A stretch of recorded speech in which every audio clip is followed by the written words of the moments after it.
তুমি আমাকে খুব ভালোবাসো তাই না? হ্যাঁ, আমিও তোমাকে অনেক ভালোবাসি। তাহলে তুমি আমাকে বিয়ে করো না?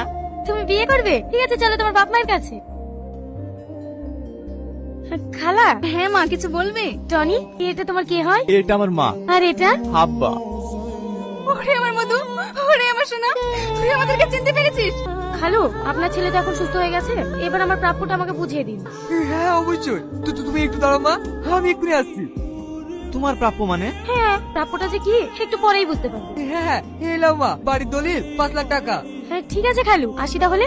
আব্বা, মা, সালমা চলে গেল যে? হ্যাঁ বাপ, ও তো তোকে অভিনয় করে সুস্থ করার জন্য এসেছিল, তুই তো সুস্থ হয়ে গেছিস, ও তো যাবেই। মা, তুমি ওকে আটকাও মা। আমি ওকে খুব ভালোবাসি মা। কেন ভালোবাসবি? তুই যাকে ভালোবাসিস তাকে তো সেকে লাইন দেখিছে। এই যে সালমা, যাকে আমি পাগলের মতো 5,000 ধরে আলোই।